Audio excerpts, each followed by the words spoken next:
Good day, everybody, and welcome to another edition of the Military and Foreign Affairs Network. I am your host, the voice of reason. In this episode, I wanted to talk about my position on this ongoing war between Russia and Ukraine. I get a lot of, or some, comments in the comment section that have changed my handle, so to speak, VOR, to the voice of Russia. And I wanted to talk about that. I wanted to address that. I wanted to offer my rationale on some of my positions, and yes, I am not the voice of Russia. Now, I tried to take a fairly objective view of this conflict. I am incredibly apprehensive about what's happening, especially U.S. assistance to the Ukrainians. Or I think I should better say the amount of assistance in the changing and evolving narrative about that assistance. I guess a good example would be what seems to be, at least coming from the Biden administration, is one day we, the United States, will not be handing over Patriot systems to Ukraine because it could start World War III. The next day we're handing them over. One day we won't deliver tanks to Ukraine. The very next day we are delivering tanks. We've delivered right now over $100 billion in aid to the Ukrainians. That's more military aid than any other country combined in the world today.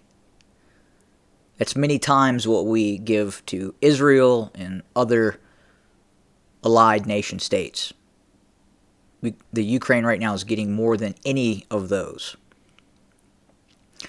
Now, what's important to understand, and I think most people who are on this support Ukraine bandwagon at all cost, is I believe they are failing to understand that the U.S. is directly supporting a proxy war against a nuclear power, and that nuclear power is Russia.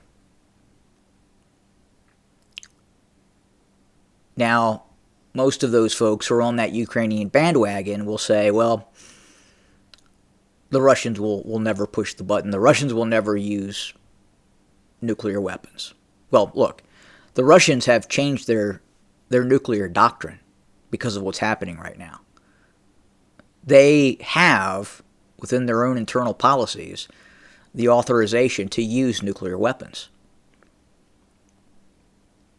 So to say that they won't use nuclear weapons, I think you're fooling yourself. Now, the problem is, if they use nuclear weapons, meaning they, the Russians, and this escalates and we use nuclear weapons, and that leads to an exchange between Russia and the United States, then the toothpaste is out of the toothpaste tube. You can't put it back. And if there is a major exchange, a major nuclear exchange, and guys, we have never been this close to a war with Russia at any point in history. We have exceeded the tensions that was caused by the Bay of Pigs. You're not hearing about it. The mainstream media is not telling you about it. But things are very serious right now.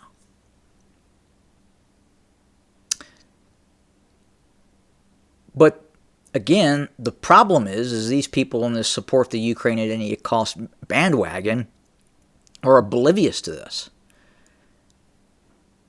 They are here, normally in the West or here in the United States, completely sheltered in this bubble, believing that there is nothing that will affect them, that it is not possible for this conflict to change their lives. And that's where you are wrong. If it happens, your life will be forever changed. From just the simple concept of not being able to get toilet paper if you've not stocked up on toilet paper, to the economic woes that a war between the United States and Russia would bring, especially if it goes nuclear. Cyber attacks, cyber warfare.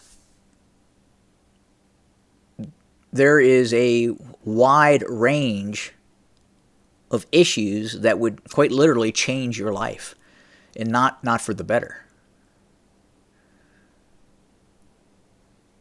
Worst case scenario is go watch the movie called The Road. It was a Cormac McCarthy novel. Go watch it. Go read it. The Russians have a submarine launched drone that has a multi-megaton nuclear warhead that's designed to detonate just off the coast of the United States. Possibly up to 20 to, there's even reports that it's up to 100 megatons. Probably 5 to 20 megatons. And that's not even counting the various submarine-launched ballistic missiles and land-based ballistic missiles that Russia possesses.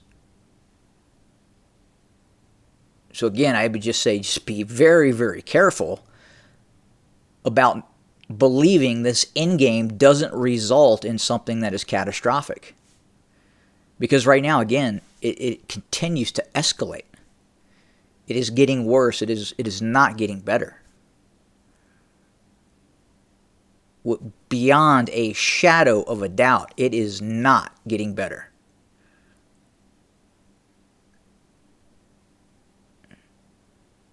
So again, as you get on that soapbox of this rah-rah Ukraine in perpetude, supporting, and most of you who support Zelensky are enamored with this charismatic guy, Zelensky, who is the president of Ukraine.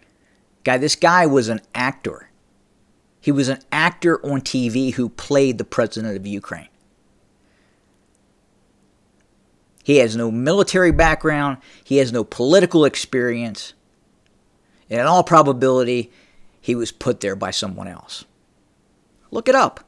I get it. I know when you hear him speak and you hear him talk, you're like, man, this guy is awesome. But that's TV. That's Hollywood. So just put the brakes on a little bit and think about the possibility that this could go south. And when I mean it could go south, I mean affect the people here in the United States who live very comfortable lives, who could very quickly live not so comfortable lives. But more importantly, us as Americans should ask questions. We should say, hey, should we be giving the Ukrainians $100 billion? And look, Ukraine is incredibly corrupt. Incredibly corrupt. And part of that money is going to some apparatchik in Ukraine where he can go on a vacation or buy a Mercedes-Benz.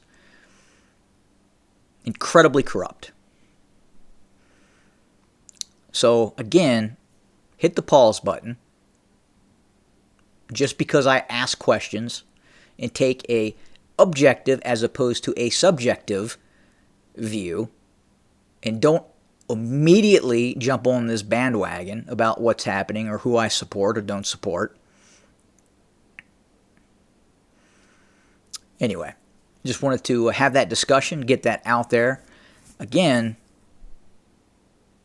these are dark times. Look, we just shot down a Chinese surveillance balloon off the coast of the Carolinas. The Chinese are sending up surveillance balloons over the United States. Again, both tension between us and Russia and China are escalating.